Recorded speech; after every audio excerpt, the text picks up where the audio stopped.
One of the things that Zimbabwe had received a backlash for is the land grabs that took place some years ago when war veterans just invaded farms and took over.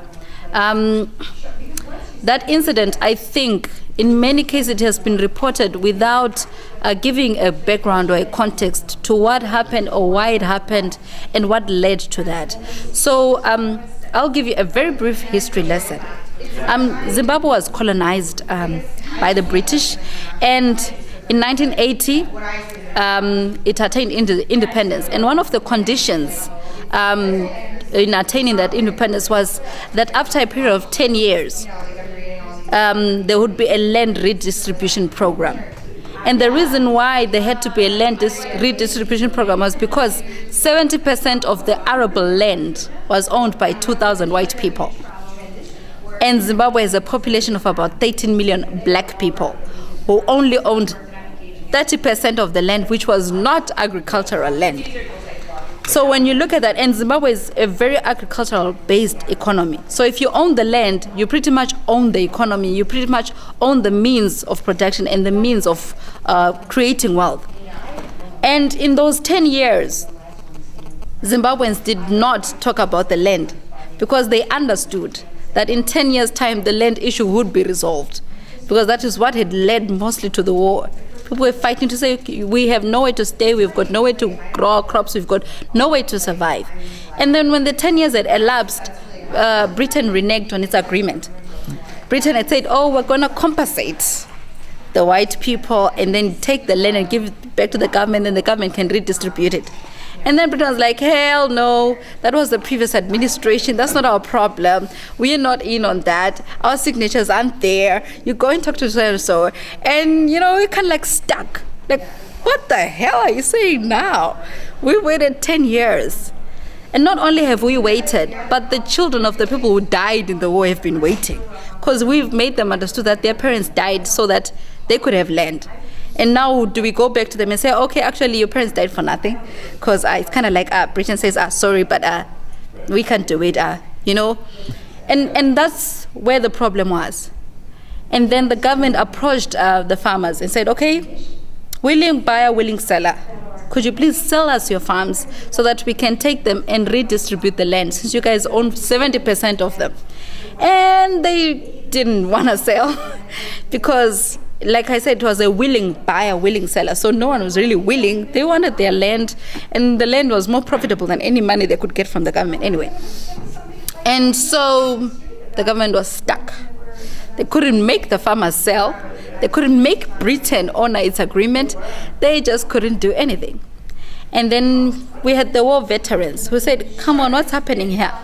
We went to the war, some of us were injured, we lost a lot of people, so many people died, and you're coming back and you're telling us you can't do anything. So how are you going to solve the land issue?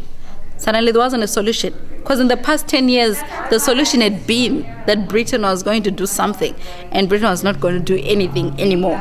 So the war vets mobilized and invaded the farms.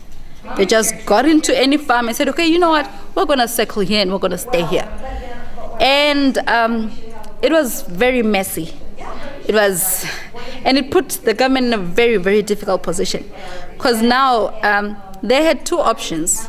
They could let the invasions go on unmonitored, or they could stop the invasions and do a fast-track land redistribution to make sure that there is less violence. Okay, stop getting to the farms, hold on, we'll do this for you guys.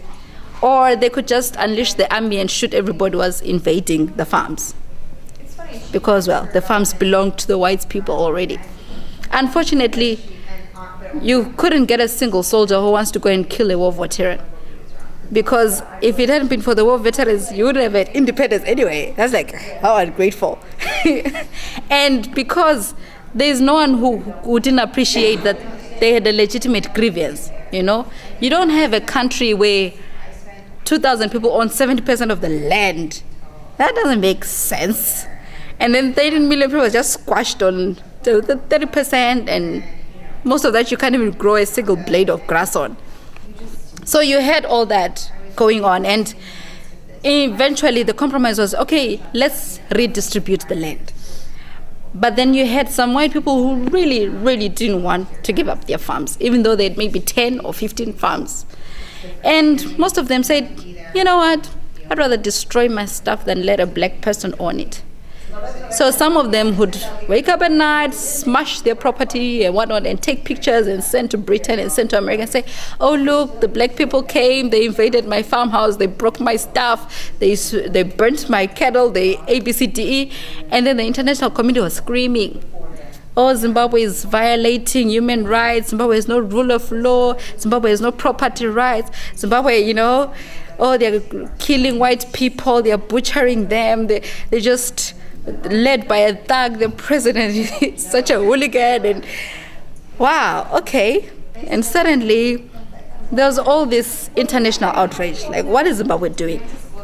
They are violating human rights, ABCD, and there were all these pictures of how suffering, white people are suffering, they've been dispossessed, now they don't have land, they don't have anything, they've lost everything because some black people went and got into the farms.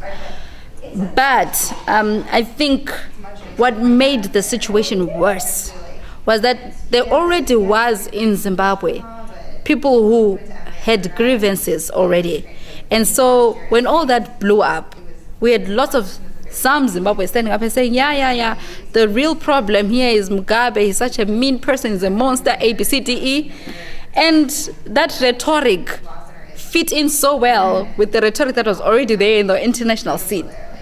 And when there were sanctions were imposed on Zimbabwe, it affected so many industries. The economy suffered, jobs suffered, everybody suffered.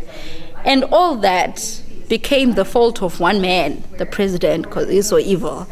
And because he is so evil and it's all his fault, and he allowed all this to happen, we had so many groups calling for him to step down and whatnot and resign and let's overthrow the government, let's do ABCDE. And we even had the rise of an opposition party, the MDC. And the MDC, one of the first things it did was to promise that it would return the farms. Like, oh, when we get into power, we're going to give the farms, all the farms back to the white people. And they got so much money from white people. They got money from Britain, money from America. I mean, money from everywhere was pouring in. And they managed to build up a very big support base, because people were already aggrieved. There was no food, there was no jobs, there was nothing. And they already found people who've got something to grumble about. And they just picked them all up, and they became a very, very powerful movement to reckon with. And on the other hand, because MDC got so strong, ZANU-PF got so reactionary. And like, okay, we stand to lose everything we fought for in the war. Because if these people get into the power, they're just going to take the farms and give them back to the white people. So why did we go to the war? And so they started cracking down on the media, cracking down on anybody. Anybody who didn't agree with them, they just started throwing people into jail and torturing others and beating up others. And, well, the MTC didn't take it lying down either. They also started burning people and hitting others. And, and before long, we really did have a human rights violation situation in the country that prevailed. And in all of that, in all the things that were happening, everybody lost sight of what the problem had been in the first place. The problem was the black people had no land and they needed land. And the problem was the white people had too much land and didn't want to share the land. But nobody's going to come out and start saying, oh, actually, the white people were wrong. Because how can they be wrong? They're white. We're just black people. But that's my take on it. And I've really glossed over a lot of things. I've just generalized because I don't want to get into the nitty-gritties of it. But the story of Zimbabwe is not a story you can tell without talking about the land. Because that is exactly why people were prepared to go and be shot and die. They wouldn't have gone for anything else. They didn't go for the cattle, for the buildings, for the roads, for the tractors. They went because they wanted the land. And they didn't have the land because when the whites occupied Zimbabwe, they took all the good land and then moved all the black people to settlements. So they lived in little reserves. That's where black people stay. And they had all the farms and, all the money and all the power. And when we had independence, 10 years down the line, you expect that at least the black people are at par with the white people, if not more so, because white people, they were only about 2,000 against 18 million people. And I see the Americans have this sense of justice or fairness. So it always baffled me why the hell everybody's acting like they don't know that the issue is the land and not the person of Mugabe. The issue is the land. Just give people the land and everybody will be happy. Just share already. I mean, it's like that film you guys made, I think it's an American one, Avatar. You just go into that planet and you want to take over everything. And then you want to blame the blue creatures because the blue creatures are fighting back. Come on already. Give us a break. So that's all I have to say on that. And like, come on.